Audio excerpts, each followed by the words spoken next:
Finalement, mon propos sera un peu dans le prolongement de celui de Jacques Gélis, dans la mesure où, pour l'historien comme pour l'anthropologue, la mort est plutôt une question qu'une réponse, puisqu'on voit au fil du temps et au fil de l'espace combien les sociétés humaines la déclinent, la définissent de façon extrêmement différente.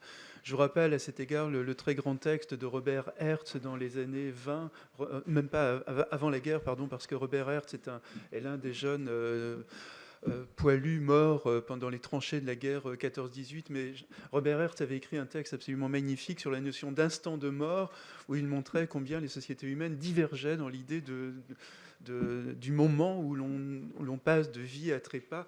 Et pour les anthropologues, les ethnologues, on connaît des sociétés où la mort, entre guillemets, peut durer 2 ans, 3 ans, le temps que toute la part de la chair, par exemple, disparaisse. Et mon propos donc sera une sorte de réactualisation finalement de bien des points qu'a abordé Jacques Gélis, mais dans le contexte donc du contemporain et sous des formes qui évidemment nettement plus euphémisées que celles que Jacques Gélis a décrites. Euh, Autre chose, je voudrais vous rappeler évidemment, parce que c'est au cœur de mon propos, que nous sommes entrés dans des sociétés d'individus, hein, des sociétés du moi personnellement je, et non plus dans des sociétés du nous autres, c'est-à-dire que nous sommes désormais dans des sociétés où il incombe à chacun d'entre nous de donner une signification et une valeur à son existence. Nous sommes donc de moins en moins sous l'égide d'orientations communes et de plus en plus sous des définitions extrêmement personnelles de notre rapport au monde, de notre rapport aux autres, voire de notre rapport à la mort. Et donc dans ce contexte d'une individualisation du sens dans nos sociétés d'individus, et en plus dans des sociétés infiniment culturellement plurielles comme les nôtres, euh, les rituels collectifs donc tendent à se personnaliser, à se singulariser, à s'individualiser. Souvent, d'ailleurs, il y a aussi des ritualités parallèles. Je pense par exemple à des adolescents hein, qui parfois, perdant un ami, vont dans les bois ou ailleurs et président entre eux, strictement entre eux, à d'autres formes de ritualité que celles qu'ils ont connues avec leurs proches, avec les autres, avec les adultes.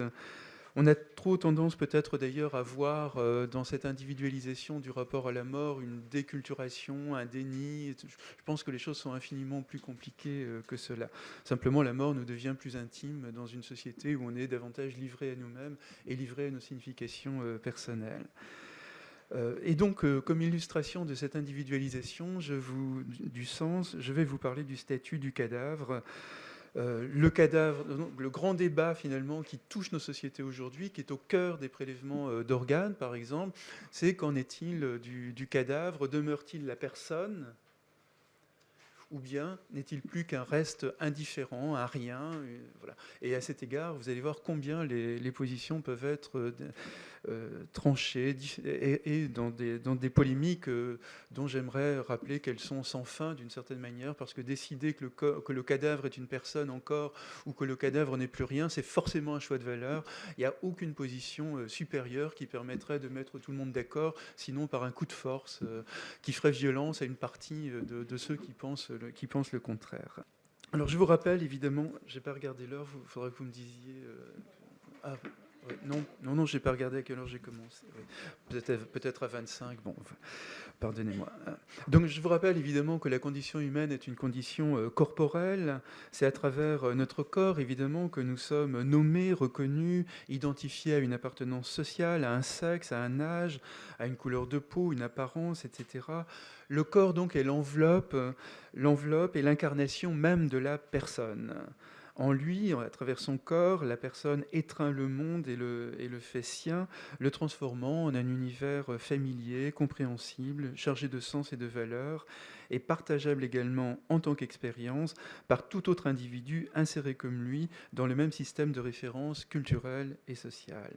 Impossible donc de parler d'un homme ou d'une femme sans présupposer d'une manière ou d'une autre qu'il s'agit d'un homme ou d'une femme de chair, pétri d'une sensibilité propre. Donc le corps n'est pas une chose ou un objet différent de soi, il est la matière même de la personne, son être au monde.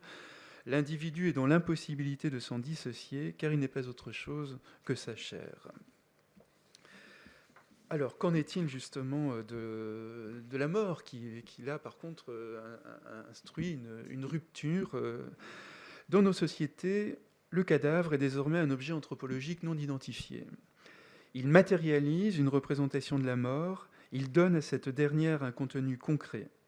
Mais si pour les uns il demeure la personne, pour les autres il n'est qu'un reste, un pur objet, éventuellement disponible comme ressource, par exemple pour des greffes d'organes ou pour des expérimentations dans le cas de personnes ayant fait don de leur corps à la science.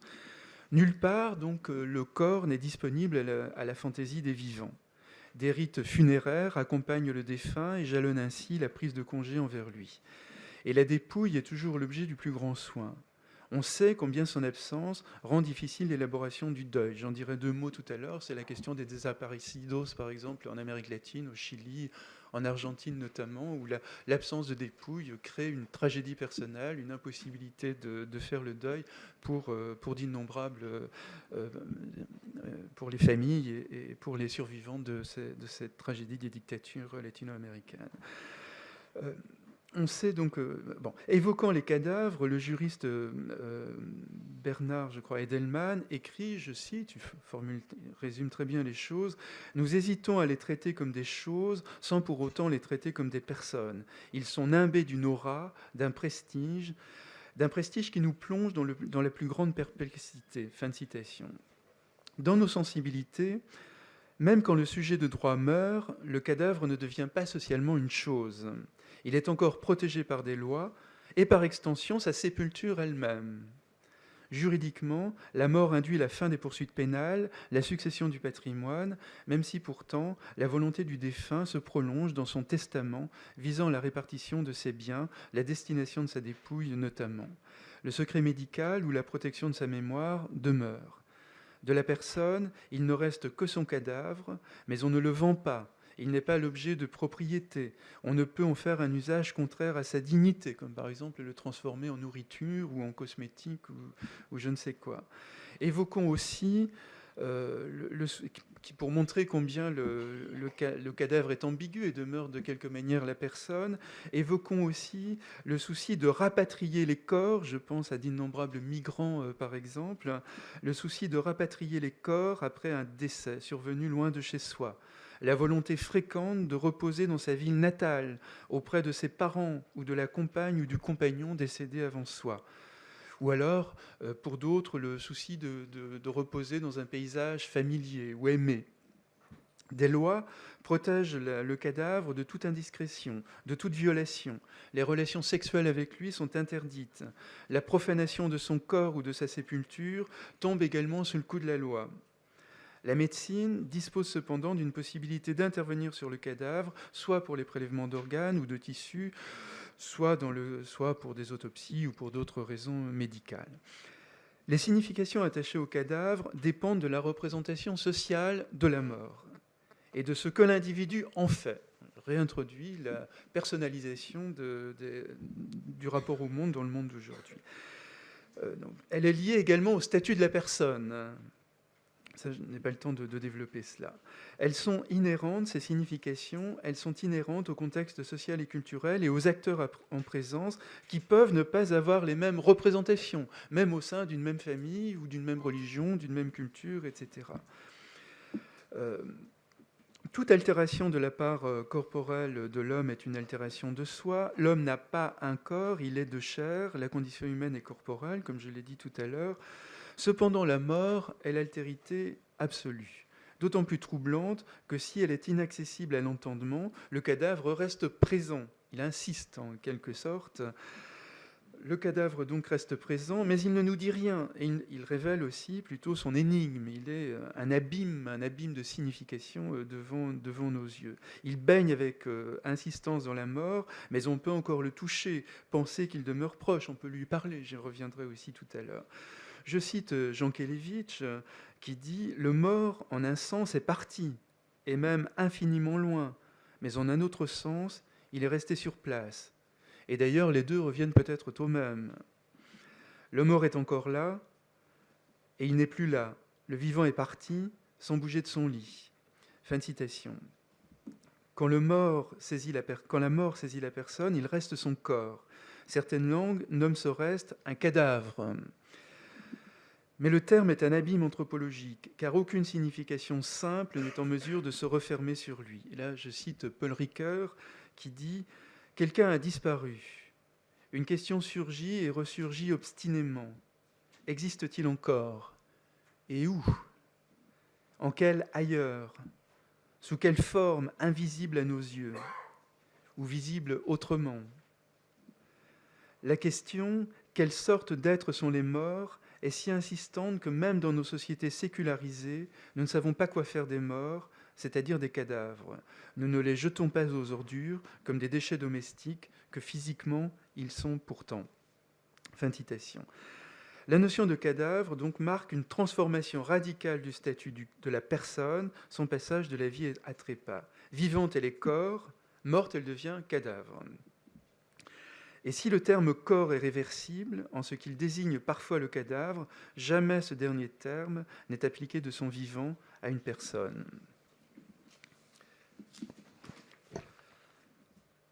L'individualisation du sens, donc, je l'ai dit, amène chacun à avoir une représentation propre et souvent remaniable aussi au fil de son existence de ce qu'il est, ou plutôt de ce qu'il sera au moment de la mort. Reste indifférent ou encore personne sous une autre forme. Nous ne sommes donc jamais devant un cadavre, mais toujours devant des significations et des valeurs. Jamais devant un cadavre, mais toujours devant des significations et des valeurs. Et au-delà encore, le cadavre est toujours un fait de relation, comme l'illustrent par exemple les prélèvements d'organes. Pour les proches, donc, le cadavre, je dirais quelques mots sur les veilles, par exemple, les veilles funéraires. Pour les proches, le cadavre peut n'évoquer en rien une rupture de son humanité familière. Le corps allongé sur son lit de mort est toujours la personne qu'elle fut. Des allusions courantes dans la bouche des familles ou des soignants veillant le défunt ou faisant la toilette mortuaire disent l'ambiguïté d'un statut maintenant la personnalité, mais l'inscrivant dans une autre modalité de relation.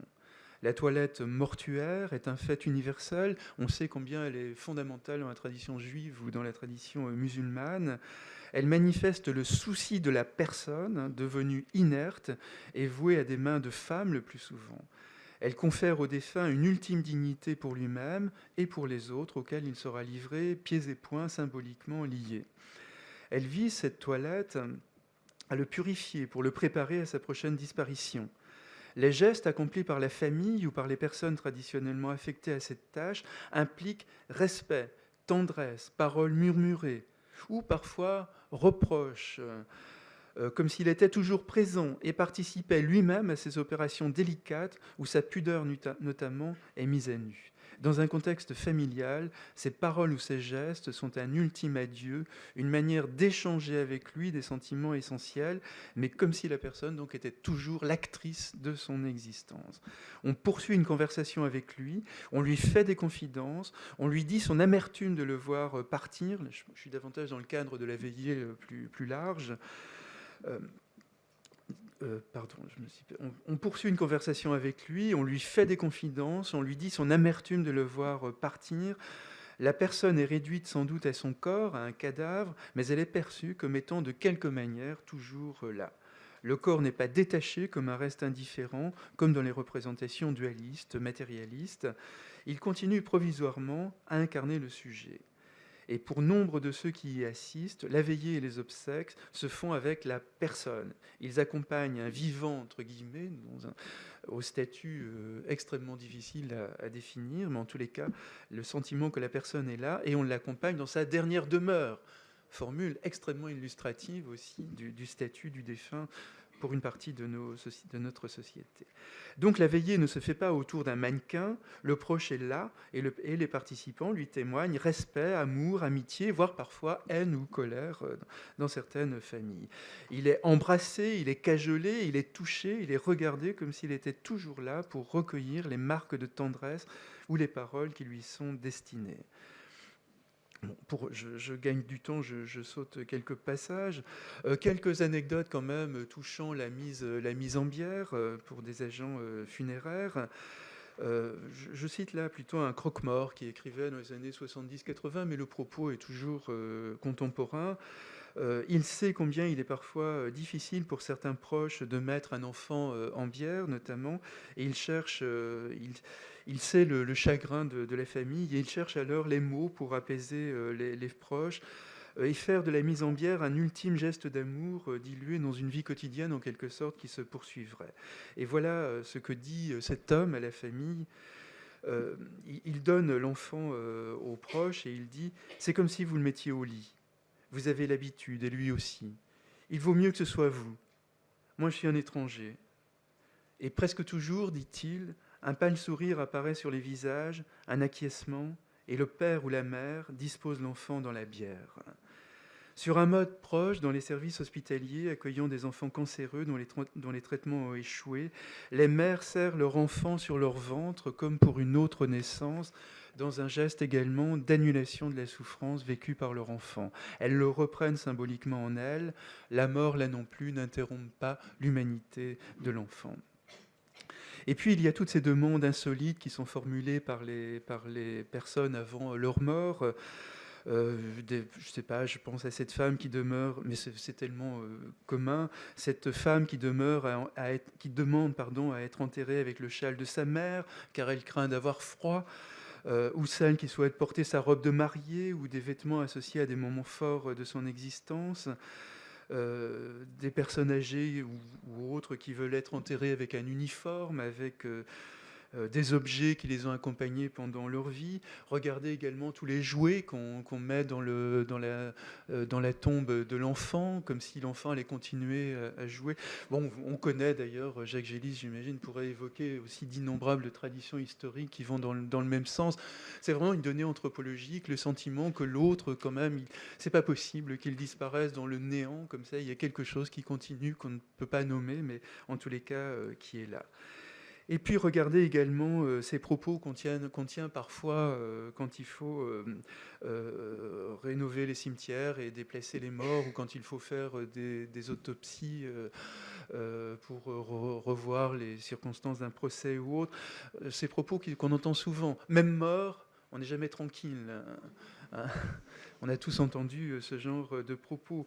On pourrait quand même le laisser en paix, etc. Alors pourtant, la personne est morte. On pourrait se dire, si on est dans une vision matérialiste, quelle importance. Mais non, pas du tout. Il y a quelque chose, il y a un je sais bien, mais quand même. Hein, cette ambivalence, cette ambiguïté qui est au cœur de notre relation à la mort.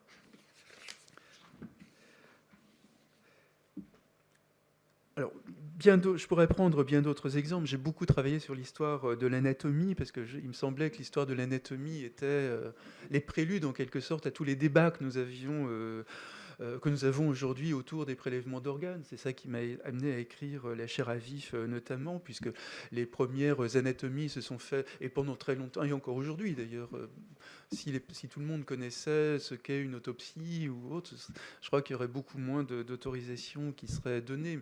Et pendant longtemps, d'ailleurs, les médecins ont caché la réalité de l'autopsie pour être sûrs qu'elle soit validée par les familles qui étaient dans l'ignorance de ce qui se passait réellement. Mais en tous les cas, toutes ces protestations au fil des siècles contre le fait de dépecer, de morceler le corps des défunts est aussi très illustrative de cette idée que nous avons qu'il y a quelque chose de la personne qui demeure encore après la mort. Et puis même de manière très contemporaine, rappelez-vous les débats très vifs qui ont secoué l'Allemagne en 1993, quand on a découvert que des cadavres de déportés continuaient à faire l'objet de travaux pratiques dans les facultés de médecine, notamment à Tübingen et à Heidelberg.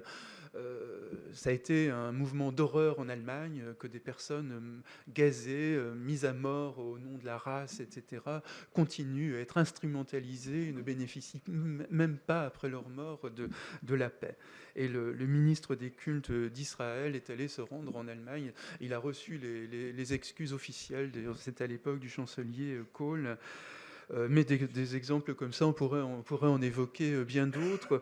Regardez également les débats, mais qui montrent aussi l'ambivalence de nos sociétés, les débats autour des expositions de Gunther von Hagens, qui à la fois suscite la réprobation de beaucoup d'entre nous, mais en même temps qui suscite la fascination de beaucoup d'entre nous aussi, si je peux parler comme ça, puisque ce sont des expositions qui ont un succès incroyable dans le monde entier, qui sont vues par des millions de visiteurs, alors qu'elles ont été à un moment donné interdites en France et puis réautorisées, etc.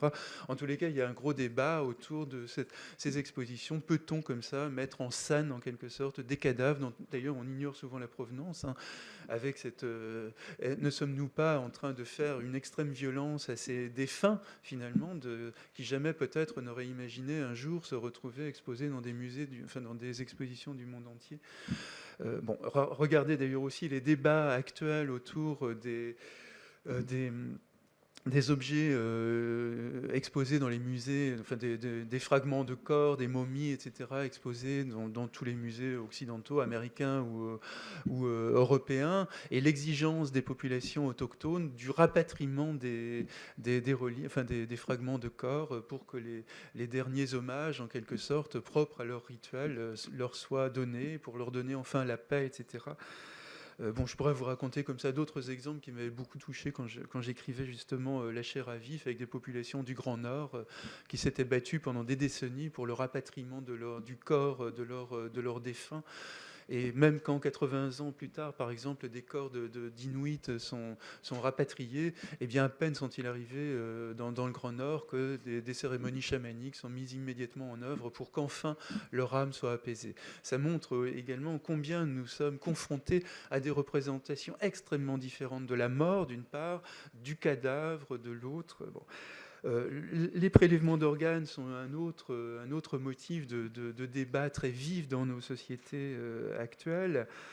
Puisqu'évidemment, pour autoriser les prélèvements sur un proche ou pour s'autoriser soi-même à ce que son propre corps fasse l'objet de prélèvements, il faut avoir de sa propre mort une vision justement matérialiste, entre guillemets. Mais en tous les cas, qui traduit le fait que pour ces personnes, quand on meurt, on est une espèce de biologie qui va se dégrader, qui va pourrir, etc. Donc il n'y a plus rien. Donc dans ce cas-là, évidemment, si on est dans cette logique, il est important que les organes, les tissus servent, entre guillemets, à soigner des vivants, à prolonger leur existence, etc. Mais si vous avez, à l'inverse, le sentiment que la personne, le défunt, est encore quelque chose de la personne qu'elle était quelques heures auparavant, c'est beaucoup plus difficile de donner son accord à cet égard. Et l'ambivalence est en amont comme elle est après. Je pourrais aussi vous raconter beaucoup d'exemples à cet égard. Peut-être avant de donner un ou deux exemples, le sentiment, comme ça, à froid, si on faisait un sondage, par exemple, entre nous dans cette salle, j'imagine que l'idée des prélèvements d'organes ferait largement l'unanimité, comme souvent d'ailleurs l'euthanasie. Parce qu'on est dans l'absolu, on est dans l'abstrait. En revanche, quand les médecins viennent vous dire nous autorisez-vous à prélever le corps de votre fils ou de votre fille qui vient de mourir dans un accident, là c'est complètement autre chose. Et quand il s'agit d'euthanasier son père ou sa mère, tout d'un coup on se dit mon Dieu, je ne sais pas si je peux prendre ce droit, je ne sais plus, je ne sais pas. Et c'est ce que montrent, vous le savez bien, les statistiques puisque quand on interroge par exemple les Français, ils sont je crois, à 70-80% pour les prélèvements d'organes. Et quand ils sont confrontés à devoir à répondre aux médecins, c'est beaucoup, beaucoup plus compliqué. Et certains, donc, donnent et regrettent d'avoir donné. Et ça, j'ai recueilli beaucoup de témoignages de parents, par exemple, qui disent « nous avons donné ce qui ne nous appartient pas, on y pense sans arrêt, etc. » Puis d'autres aussi, évidemment, qui regrettent de n'avoir pas pu donner, parce que les médecins n'ont pas bien expliqué, bon, et ils se disent finalement « il est mort, elle est morte pour rien, on aurait tellement voulu que c'était quelqu'un de tellement généreux, etc. » Vous voyez ces ambiguïtés dans lesquelles on est tous plongés, parce que je ne me mets pas au-dessus de cette ambivalence, hein. Je crois qu'elle nous traverse tous de façon très, très, très douloureuse d'une certaine manière. Et puis, donc, il y a, pour ceux qui n'ont plus le corps de leurs proches, donc qui ne sont plus confrontés aux cadavres auxquels ils peuvent donner un dernier hommage, qui n'ont pas non plus un lieu pour aller se recueillir et converser avec leurs défunts, il y a cette immense détresse que vivent donc beaucoup de gens au Chili, en Argentine notamment. Et je vais juste vous donner un témoignage très, très dur, qui vous paraîtra presque à la limite de l'obscénité, mais qu'il faut entendre comme un témoignage de l'extrême douleur. Ce sont ces femmes qui creusent inlassablement dans le désert de Atacama. J'emprunte ce témoignage d'ailleurs au très beau film de Patricio Guzman, un cinéaste chilien. C'est Nostalgia de la Luz, Nostalgie de la lumière, qui est paru l'année dernière, et qui montre donc ces femmes qui ont perdu un mari, qui ont perdu un frère ou un enfant, et qui creusent dans le désert d'Atacama. Vous imaginez cette immensité, parce que les militaires se sont débarrassés de beaucoup de cadavres, justement, mais elles creusent. Et voilà ce que dit l'une de ces femmes. Euh, donc, Patricio Guzman demande à l'une d'entre elles ce qu'elle a retrouvé du corps de son frère. Et elle énumère, bouleversée, une série d'os, un pied, une partie de son crâne qui porte la trace de la balle de son exécution. Je la cite. « Je me souvenais de la tendresse de son regard et il ne me restait plus que ça. Quelques dents et des fragments d'os, et un pied. Notre dernier moment ensemble, c'était quand son pied était chez moi. » Fin de citation. Ces fragments du corps de son frère proviennent d'un charnier de victimes de la dictature découvert grâce aux efforts des proches des disparus. Je la cite encore. « Cette nuit-là, je me suis levé et je suis allé caresser le pied. » La femme pleure devant la caméra. Elle pleure doucement sans plus parvenir à parler. Je la cite encore. Il y avait une odeur de décomposition. Il était toujours dans sa chaussette. Une chaussette bordeaux, rouge. Je l'ai sorti du sac, je me suis mise à le regarder, je suis restée longtemps assise dans le salon. J'avais la tête vide, j'étais incapable de réfléchir, j'étais complètement bouleversée. Le lendemain, mon mari est parti travailler et j'ai passé toute la matinée avec le pied de mon frère. Nous nous retrouvions. C'était une joie et une grande désillusion parce qu'à ce moment, j'ai pris conscience de la mort de mon frère. Fin de citation. Là, vous voyez comment il y a une espèce de métonymie où les fragments du corps deviennent la personne tout entière, un peu à la manière d'une relique. Hein. On est vraiment dans le registre de la relique, finalement. Et en même temps, il y a quelque chose d'un deuil qui est en train de se faire. Elle le dit, hein, j'ai pris conscience que mon frère était mort. Mais depuis 30 ans ou plus qu'elle le recherchait, elle ne savait pas. Il était dans une sorte de limbe, justement, indéfinissable. Je m'arrête juste sur quelques mots encore pour dire que j'aurais pu prendre d'autres exemples pour attester combien, évidemment, le cadavre peut être perçu par d'autres comme une pure matière. Rappelez-vous d'ailleurs Jean Kelevitch, qui est, je crois, un philosophe que chacun de nous aime énormément, mais Jean Kelevitch a des formules extrêmement dures sur le cadavre, où il dit que c'est une espèce de contrefaçon, etc., donc, qui n'a aucun intérêt. Je vous cite Simone de Beauvoir, une approche évidemment très matérialiste, quand, bon, je ne retrouve plus si c'est là, confrontée au corps de sa mère, elle dit...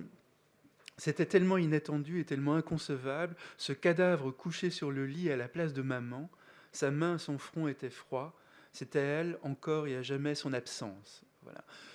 Voilà. Donc, ce que je voulais, c'était simplement ouvrir finalement le débat autour de ouvrir un abîme autour de cette notion de cadavre pour montrer d'abord, par exemple, s'agissant des prélèvements d'organes, qu'il y a, à mon avis, autant de dignité à refuser qu'à donner. Et puis que chacun de nous, face au cadavre d'un proche, on est avec sa conscience, on est avec son histoire personnelle, et chacun de nous seul détient la réponse finalement de qu'est-ce que le cadavre de la personne qu'on a devant nous, de la personne aimée. Voilà, en gros, c'était mon propos. Merci infiniment de votre attention. Alors, je vous propose d'apporter ma petite contribution à cette grande journée par rapport à ma pratique de psychologue au quotidien. Et je voudrais commencer par vous raconter une rencontre avec Madame M, qui s'est réalisée à sa demande. À ce moment-là, je découvre une dame d'une quarantaine d'années qui spontanément, mais avec aussi une certaine pudeur, s'engage dans une relecture de son histoire et retrace les principaux éléments qui l'ont amenée à faire la démarche de venir me voir. Madame M m'explique à ce moment-là qu'elle a une fille unique, Julie, âgée de 15 ans. Elle la décrit comme pétillante, sportive et coquette. Il y a quelques mois, Madame M était à son travail et reçoit un appel téléphonique. Julie est morte. Un accident, une avalanche lors d'une sortie en ski. Julie était partie quelques jours plus tôt avec toute sa classe dans les Alpes pour un voyage scolaire. 4 autres adolescents sont également décédés. Lorsqu'elle arrive sur place, on lui indique que Julie repose à la chambre funéraire.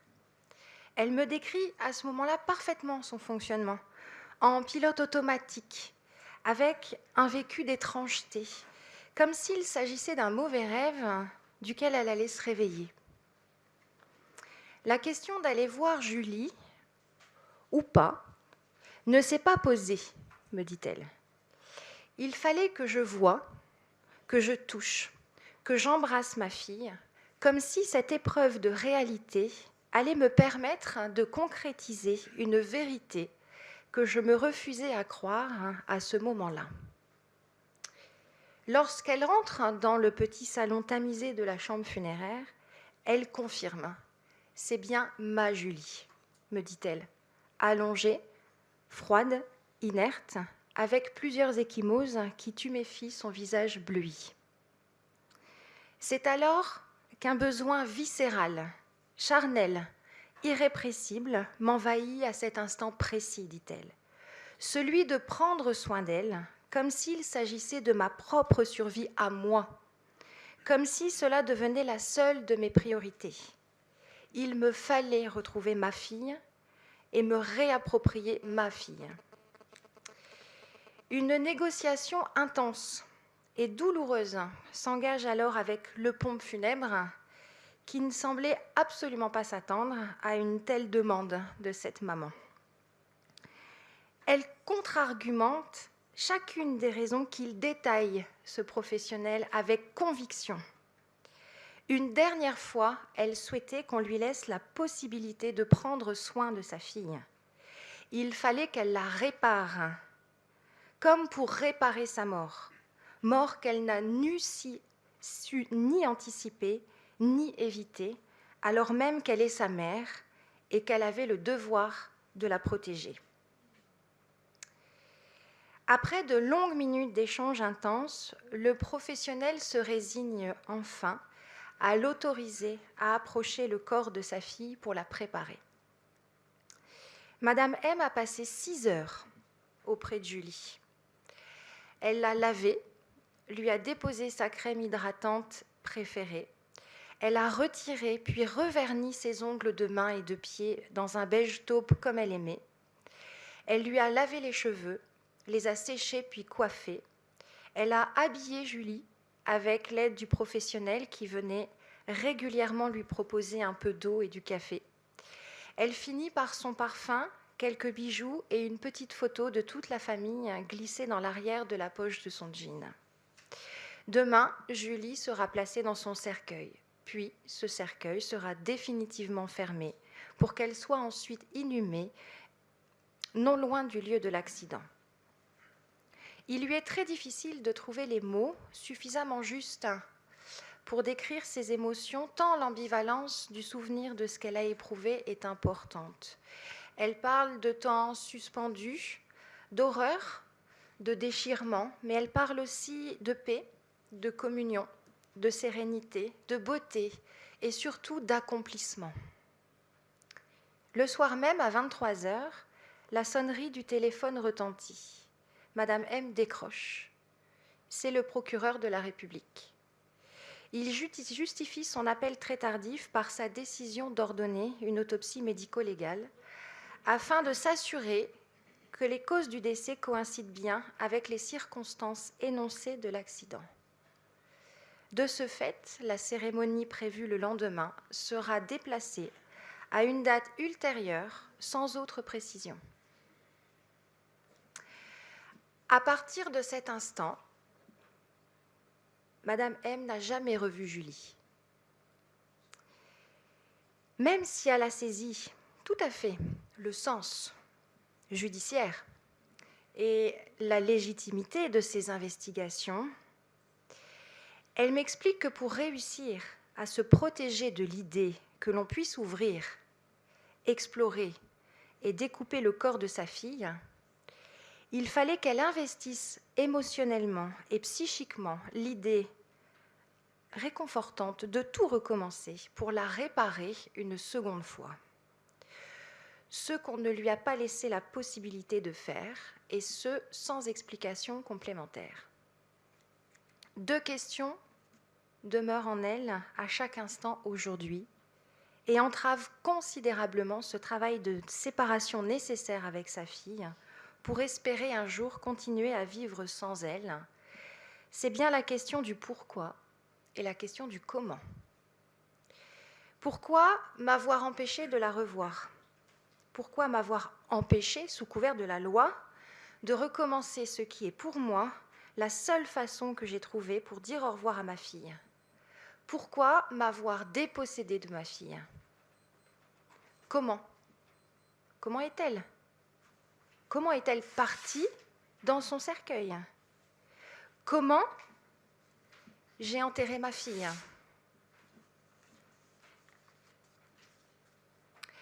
Alors, indéniablement, la question du recueillement auprès du corps mort, du défunt, se pose dans le processus de deuil. Certains diront qu'il n'est pas nécessaire de voir le mort pour cheminer, invoquant l'idée de vouloir préserver une image de la personne en vie et d'éviter toute contamination traumatogène. Et d'autres, au contraire, tendront à valoriser ce temps de rencontre comme un temps indispensable pour présentifier la mort de celui ou celle qu'on aime, pour lever le doute sur l'identité de celui ou celle qui est mort, et pour offrir la possibilité d'une réconciliation symbolique face au sentiment d'abandon et à la colère. Chacun de nous fait comme il peut et donnera un sens très intime à ce moment si singulier qui entre en résonance avec nos valeurs, notre éducation, nos croyances, nos ritualités acquises ou transmises par notre famille, notre communauté, notre culture, notre société. Le débat à ce sujet reste passionnant et passionné. La question que j'interroge dans mon propos, ce n'est pas le sens que peut recouvrir de voir le mort, mais bien celle de l'accessibilité au corps, celle de la question d'un choix possible donné à la famille de voir le défunt dans le contexte particulier des morts violentes. Morts pour lesquelles un obstacle médico-légal peut être posé, donnant lieu ensuite à l'ouverture d'une procédure judiciaire et à la réalisation d'une autopsie médico-légale, morts à l'issue desquelles on doit souvent composer avec une atteinte irréversible à l'intégrité du corps. Alors à qui appartient le défunt ? Dans le cœur des familles, il n'appartient pas à la justice. Il est confié temporairement et sous la contrainte à la justice et aux médecins légistes en charge des explorations post-mortem et qui œuvrent pour la recherche de la vérité. Qu'est-ce qui, à un moment donné, a été déterminant dans le processus décisionnel de mise en bière immédiate de Julie dans le cas de Madame M ? En quoi le corps est-il devenu immontrable ? Pourquoi n'a-t-il pas été suffisamment réparable ou restaurable ? Sommes-nous face à une dynamique administrative qui a perdu le sens de son humanitude ? Ou sommes-nous face à une démonstration d'hyper-bienveillance au détour de laquelle des professionnels ont évalué, par projection ou par identification, qu'il serait bien plus contenant de soustraire le corps à cette maman plutôt que de l'exposer à nouveau au corps mort de sa fille stigmatisé par les cicatrices de l'autopsie. Si ce dernier point est bien le cas, la prise d'initiative est justifiable, mais hasardeuse. Car la clinique du deuil ne nous permet pas, en effet, d'affirmer que les traces mnésiques laissées par cette confrontation au corps meurtri soient plus dévastatrices à long terme que la gestion du refus de la présentation du corps par un tiers sans explication complémentaire, car laissant alors libre cours à la construction de fantasmatiques mortifères et très péjoratives. La loi qui renforce depuis le 14 avril 2011 l'obligation pour les médecins légistes de veiller à ce que la restitution du corps après autopsie ait lieu dans des conditions préservant le respect du cadavre et la dignité des proches du défunt, supposant notamment la meilleure restauration possible du corps. Il y a la loi qui explique également que sous réserve des nécessités de l'enquête ou de l'information judiciaire, le conjoint, le concubin, le partenaire lié par un pacte civil de solidarité, les ascendants ou les descendants en ligne directe du défunt, soient informés dans les meilleurs délais d'une autopsie et des prélèvements biologiques qui pourraient être effectués. Alors la loi, elle dit également que l'autorité judiciaire doit pouvoir délivrer dans les meilleurs délais l'autorisation de remise de corps et le permis d'inhumer lorsque l'autopsie judiciaire a été réalisée et que la conservation du corps n'est plus nécessaire à la manifestation de la vérité. La loi dit aussi qu'il ne peut être refusé aux proches du défunt qui le souhaiteraient d'avoir accès au corps avant la mise en bière, sauf pour des raisons de santé publique. L'accès au corps doit se dérouler dans des conditions qui leur garantissent respect, dignité, décence et humanité. Ça, c'est la loi, entre autres. Et puis, il y a la réalité concrète. Ma pratique en médecine légale depuis plus de 10 ans maintenant me prouve chaque jour que le cas de Julie et de Madame M n'est pas un cas isolé. En France, par an, on compte entre 5 et 6 000 autopsies judiciaires, ce qui nous laisse entrevoir le nombre d'endeuillés directement impliqués. Alors, comment peut-on réfléchir à un meilleur accompagnement médico-légal ? En uniformisant les pratiques, peut-être. En éclaircissant les enjeux judiciaires, très certainement. En apportant des éléments de compréhension supplémentaires quant au déroulement des événements et au devenir du corps, probablement. En investissant plus la famille et les proches dans ce parcours bien trop obscur encore, aujourd'hui, très vraisemblablement. Le manque d'informations, dans tous les cas, affecte cruellement dans la construction d'un signifiant autour de la mort et entrave significativement les processus d'élaboration du deuil. Car le deuil consécutif à une mort violente est toujours difficile. Mais penser, soigner et relégitimer la place et la qualité du lien qui nous unit à nos morts est sans doute un facteur essentiel, voire indispensable à l'apaisement du cœur et à la réintégration du mort dans notre espace psychique individuel et collectif.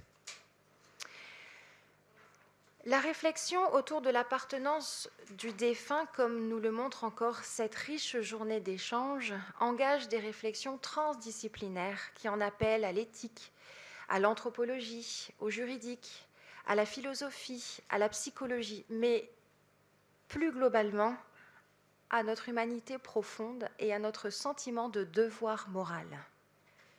Je tiens tout particulièrement à exprimer mon profond respect et toute ma reconnaissance à tous ces professionnels médico-légaux, funéraires et mortuaires qui chaque jour donnent le meilleur d'eux-mêmes pour offrir à ces morts abîmés la possibilité d'une survivance et pour tenter de donner un semblant de cohérence au monde qui nous entoure.